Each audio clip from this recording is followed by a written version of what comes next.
Vision, उनका जो सपना है देश के लिए, एक भारतीय नागरिक होने के नाते कहीं ना कहीं दिल में हुआ कि हमको भी इसमें अपना योगदान देना चाहिए और किसी भी प्रकार की अपेक्षा के बिना सिर्फ देश के लिए कुछ करने की भावना है दिल में, उस नाते आज यहाँ पे मैं ज्वाइन हुआ हूँ और विश्वास दिलाता हूँ हमेशा ईमानदारी से 15 साल तक जो भी जहाँ पे मैं था, जो काम मुझे दिया गया, दिल से काम किया, कहीं दिमाग नहीं लगाया।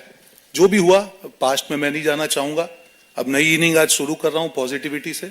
जो भी काम दिया जाएगा देश की विजन के लिए, राष्ट्र निर्माण के लिए, वो काम मैं दिल से करूंगा। साथ ही कई सवाल ये आते हैं कि 15 साल और मेरे पिताजी 40 साल से कांग्रेस पार्टी में थे। हर बार सवाल उठाए जाते थे, हम भी प्रवक्ता थे, हम भी उठाते थे, पर जब आदमी खुद उस चीज में से निकलता है तब ये होता है कि सिर्फ लालच से आदमी नहीं छोड़ता है। जब स्वाभिमान की बात आती है, हम जैसे लोग राजनीति में कुछ लेने नहीं आए, हम सेवा करने आए। मैं सालों से, बचपन से I am a self made man. मैंने खुद ने मेरा बिजनेस किया, एक परिवार से हूं, एक व्यापारी परिवार से हूं। कभी किसी की ये हिम्मत नहीं है कि कह जाए कि चवन्नी भी पॉलिटिक्स से, कभी हमने वो अपेक्षा नहीं रखी कि कुछ ना कुछ देना है, पार्टी को कुछ देना है। और 40 साल से मेरे पिताजी हो या 15 साल से मैं हूं, ये सब लोग जानते हैं, जो भी हमारे करीबी हैं, कुछ अपेक्षा के बिना पार्टी में दिल से काम किया।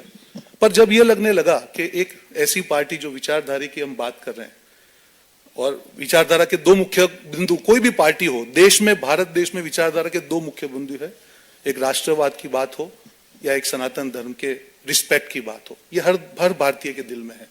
जब ये लगने लगा लास्ट 1.5 साल से कि दोनों मुद्दों पे जो पार्टी की मुख्य, जो ओरिजिनल विचारधारा थी, उससे बिल्कुल भटकने की बात चलेगी, लेफ्टिस्ट की तरफ चलेगी। हम भी प्रवक्ता थे, हम भी कई बार डिफेंड करते थे। आज मैं सैनिक था, करता था, पर मन से दुख होता था कि ये क्या कर रहे हैं हम लोग। आज हम राम मंदिर की हम बात कर रहे हैं, ठीक है, आज आप बोल रहे हैं कि सुप्रीम कोर्ट में हम लोग ऑर्डर का सम्मान करते हैं। आप क्यों नहीं जाएंगे? अगर सुप्रीम कोर्ट के ऑर्डर का सम्मान करते हैं, कोई नहीं जाने की कोई बात नहीं थी। तो जब तक विरोधाभास रहेगा, विश्वसनीयता नहीं रहेगी। ये मैं आपको दावे से कह रहा हूं कि जिस प्रकार से लास्ट 1.5-2 साल में, मैं किसी आज व्यक्तिगत टिप्पणी में नहीं करूंगा, पर जो एक कम्युनिकेशन स्ट्रेटेजी, एक मैसेज जो पीपल में जो देना होता है कि आपका विरोधाभास कितना है।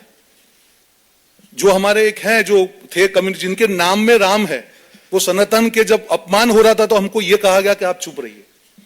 देश के नाम का एक गठबंधन बनाया गया, पर उसमें देश विरोधी ताकतों को जोड़ा गया। जिस केजरीवाल जी को कांग्रेस पार्टी ने आज खालिस्तान के साथ जुड़े होने के आक्षेप किए, वो चुनाव का पूरा में इंचार्ज था पंजाब में, आज ऐसी क्या मजबूरी है कि आप उनके लिए लड़ रहे हैं, उनके भ्रष्टाचार के लिए? इतना बड़ा विरोधाभास नहीं हो सकता है। आज देश के सामने अब जाते हैं, आपका नैरेटिव बहुत क्लियर होना चाहिए। जिस ईवीएम के कारण आप 2 चुनाव जीते हैं, आप उस पर सवाल उठा रहे हैं। और ऐसे कितने विरोधाभास है, मैं आपको बोले उतने विरोधाभास नाम करने को तैयार हूं। हर जगह पे आपकी जो पॉलिसी है, आप लेफ्ट पार्टी के साथ जुड़ रहे हैं, वो देश के खिलाफ है। कौन सी बात कर रहे हैं भाई साहब? आप सीए की बात कर रहे हैं, वो जो कायदा था, जो कांग्रेस ने मांगा था कि it is for giving citizenship, आप उसका विरोध कर रहे हैं। कल एक कांग्रेस के नेता ने कहा कि नहीं, हम तो मध्यम वर्ग के ऊपर टैक्स लगा दे, कि आप महंगाई की बात कर रहे हैं। सो ऐसे इतने एग्जाम्पल के जब तक आपका हर चीज में विरोधाभास रहेगा, कैसे देश आप पे भरोसा करेगा? और आप आपकी गाड़ी पीछे के मिरर में देख के नहीं चला सकते हैं, आपको फ्रंट देखना पड़ेगा। कौन सा विजन है? आज जब मोदी जी बात करके 2047 में हाइड्रोजन मिशन की बात करें, वंदे भारत की बात करें, इंफ्रास्ट्रक्चर की बात करें, सोलर एनर्जी की हम बात कर रहे हैं, बुलेट ट्रेन की बात कर रहे हैं, कौन सा विजन? मैं भी युवा हूं, मैं यहां पे राजनीति में कुछ देने के लिए आया हूं। अगर विजन ही नहीं होगा, ऐसे व्यक्ति जिन्होंने कभी एक चुनाव नहीं लड़ा, अगर वो पार्टी का विजन तय करेंगे तो ये हाल होगा।